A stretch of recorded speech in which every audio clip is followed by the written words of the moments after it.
Why do we dedicate children to the Lord? और क्यों हम बच्चों का समर्पण परमेश्वर के लिए करते हैं? If you turn to the Psalms, अगर हम भजन संहिता में जाए, it says in Psalm 127, 127 bhajan Samhita, children are a gift of the Lord. और लड़के तो यहोवा के दिए भाग है. Psalm 127 verse 3. 127 भजन संहिता वचन 3. So we are recognizing that if you have a child, it's a gift, अगर आप ये मान लेते हैं कि जो बच्चा आपके पास है वो परमेश्वर से एक वरदान है, not something that we deserve. और ये ऐसा कुछ नहीं जिसके हम योग्य हैं. Because there are so many parents, so many husbands and wives who have no children. और ऐसे बहुत सारे दंपति हैं, माता पिता हैं जिनके पास बच्चे नहीं हैं. They long to have children and they have no children. उनको इच्छा है बच्चों की, लेकिन उनके पास नहीं है. So if you have even one child, यदि आपके पास एक भी बच्चा है, be very, very thankful. और उसके लिए परमेश्वर के लिए धन्यवादी बने रहे. That's the first thing. ये पहली बात है.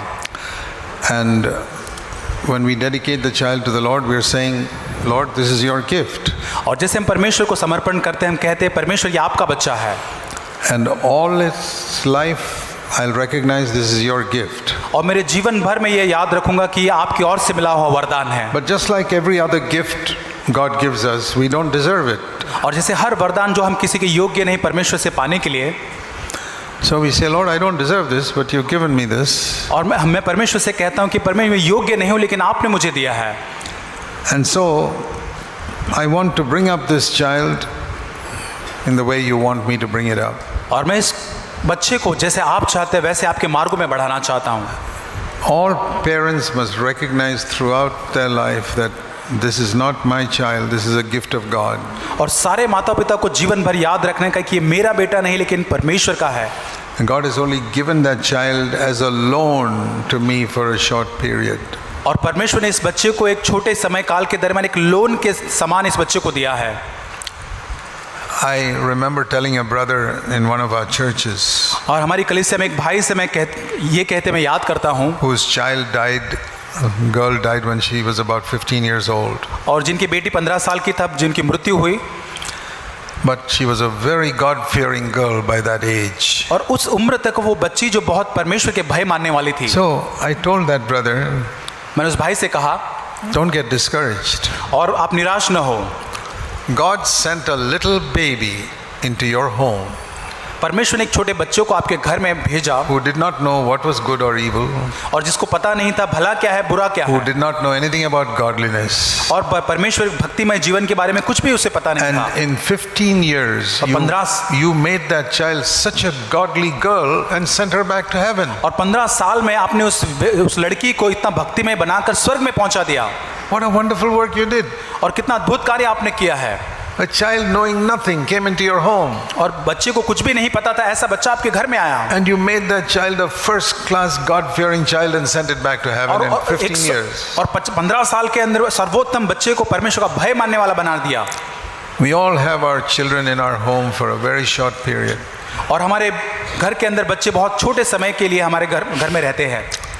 I have 4 sons. मेरे 4 बेटे हैं.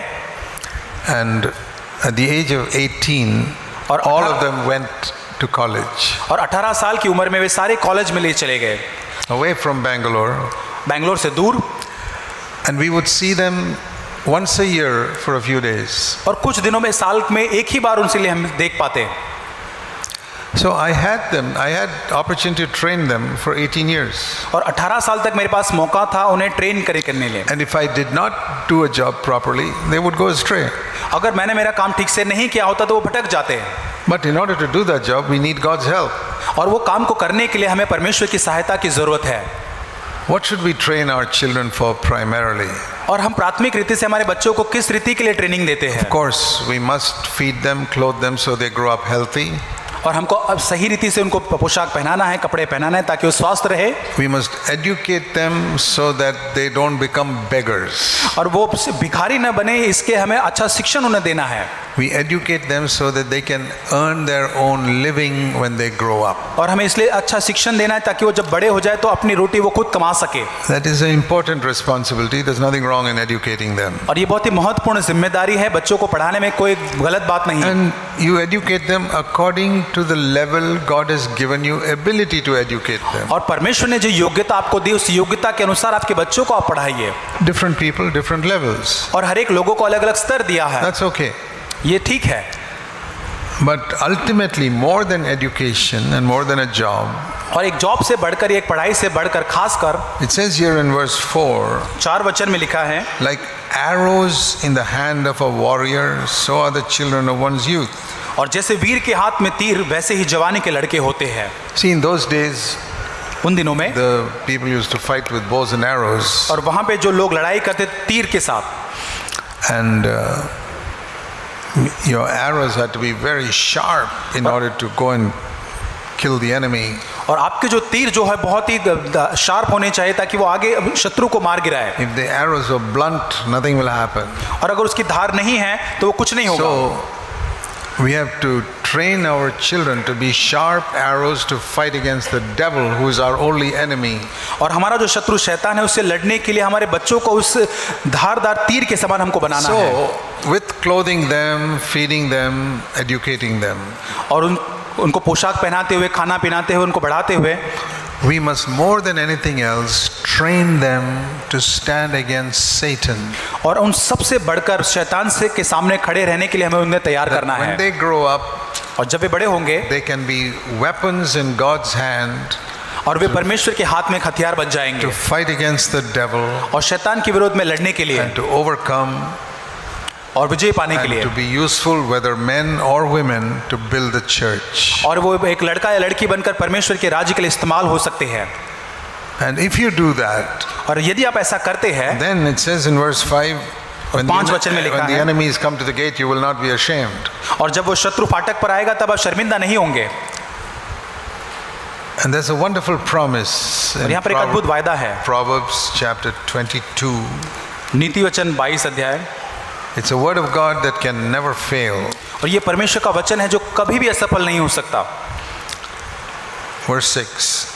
वचन 6, Train up a child in the way he should go, and when he is old, he will not depart from it. और लड़कों को उसी मार्ग की शिक्षा दे जिसमें उसको चलना चाहिए, और वह बुढ़ापे में भी उससे न हटेगा। What is the promise of God? और परमेश्वर का वायदा क्या है? He will not depart from the way.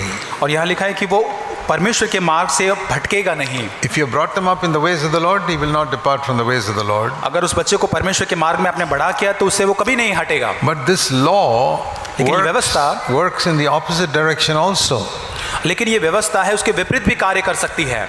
If you bring them up in a careless way, ये अगर आप सावधानी नहीं बरतेंगे उनको बढ़ाने में, when they grow up, they will go in that way.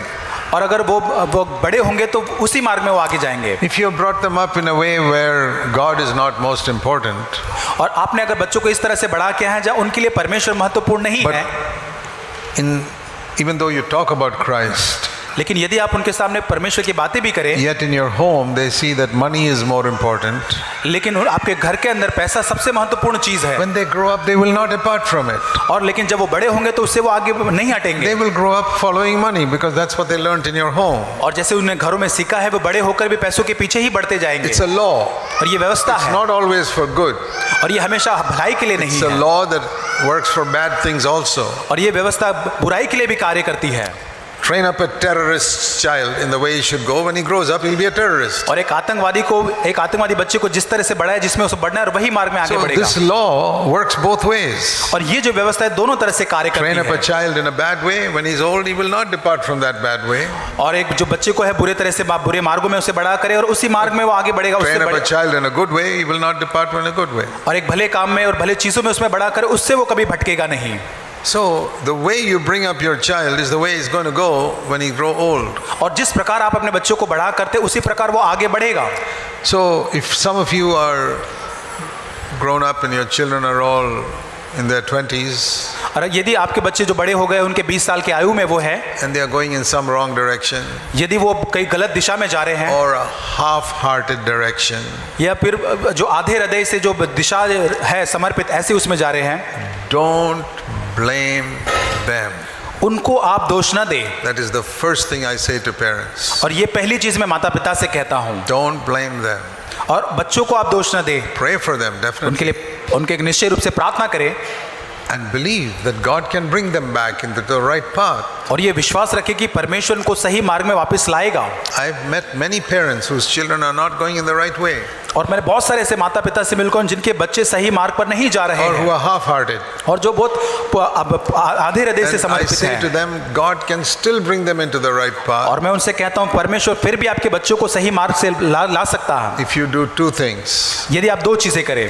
First, पहली, husband and wife kneel down before God, माता पिता पति पत्नी जो है वो अपने घुटने पे परमेश्वर के सामने आए confess your sin, और अपने पापों को मान ले that you did not bring up your children in 100% godly ways. और 100% परमेश्वर के भय में आपने अपने बच्चों को नहीं बढ़ाया, उसे आप मान ले। Because if you brought them in wholehearted ways, they'll be wholehearted today according to this verse. इस वचन के अनुसार यदि आपने पूर्ण समर्पण के साथ उनको बढ़ाया होता तो आज वे पूर्ण समर्पित व्यक्ति होते। Now, I'm not saying that every single year of their life they'll be wholehearted. और इसका मतलब नहीं कि हर साल उनके जीवन के वो पूर्ण समर्पित बनते That's जाते not हैं। what it says. इसके बाद ये यहाँ पे ऐसा It's नहीं not कहता saying every day he'll be in that way. और हर दिन वो ऐसे नहीं है, ऐसा But नहीं। when he's old, he will not depart from it. लेकिन लिखा है कि जब वो बूढ़ा होगा तो उससे हटेगा नहीं। That means by the time, say, a child becomes 30 years old, और जब एक बच्चा 30 साल का जब हो जाता it's है going to be steady in the path of the Lord if he's brought up in the ways of the Lord. और वो परमेश्वर के मार्गों में स्थिर रहेगा, उसके हटेगा नहीं। But sometimes some children go through a little up and down patch in their 20s. और कई बच्चे होते जो 20 साल के आयु में बहुत ही ऊपर नीचे ऐसे तनाव से या परिस्थितियों से गुजरते But हैं। क्यों? if they've been brought up in a good way, by the time they're 30 years old, they'll come to the ways of the Lord. और क्योंकि वो जब जिस तरह से उनको बढ़ाया गया है, जब वो 30 साल तक पहुंचेंगे वो वापस परमेश्वर के पास आएंगे। But you must confess your sin. आपको अपने पाप को मान लेना है। Lord, परमेश्वर, in our home, हमारे घर में we gave more importance to money हमने प्रभु ज्यादा महत्व पैसों को दिया, and less importance to our children. हमारे बच्चों पर कम हमने महत्व दिया। Lord, we are sorry as husband and wife, our children saw us yelling and shouting at each other. प्रभु माफी मांगते हैं, हमारे घर में हमने पति पत्नी को हमने चिल्लाते हुए हमने अपने जीवन बिताया They learned bad ways from us. और हमसे उन्हें खराब रीति को उन्होंने सिखा। Please forgive us. हमें माफ करे। They saw us backbiting and gossiping against others in our home. हमारे घरों के अंदर बच्चों ने हमें एक दूसरे की गपशप करते, एक दूसरे की बातें करते हुए देखा We are the ones who put this poison into their heart. और हमने ही ये जहर उनके जीवन में डाला है। Forgive us. हमें माफ करे, We repent. हमें माफ करे। But now, Lord, have mercy on us. लेकिन अब हम पर दया करें। And I say, every day, और मैं कहता हूँ हर एक दिन kneel down, husband and wife. और पति पत्नी जो अपने घुटने पर आए Pray for your wayward children who have gone astray. और जो आपके बच्चे भटक कर दूर चले गए उनके लिए आप घुटने पर आकर And प्रार्थना करें। if you confess your sin, that's number one. पहली चीज, अगर आपने अपने पाप को मान लिया है, Pray for them every day. प्रतिदिन उनके लिए प्रार्थना करें I can guarantee God will bring them back. और मैं आपको गारंटी देता हूं कि परमेश्वर आपको वापस लेकर आएगा। You don't confess your sin. यदि आप अपने पापों को नहीं You मानेंगे say children are like that. और कहे कि बच्चे तो ऐसे ही हैं, They will remain like that. तो वे वैसे ही रहेंगे। First step, confess your sin as parents where you failed. और माता पिता होने के नाते पहला कदम जहां पर आप असफल हुए अपनी गलती को मान Then लें pray with faith that God will bring them back. और विश्वास के साथ प्रार्थना करें कि परमेश्वर उन्हें वापस लेकर There आएगा is nothing impossible with God. और परमेश्वर के लिए कोई बात कठिन नहीं है।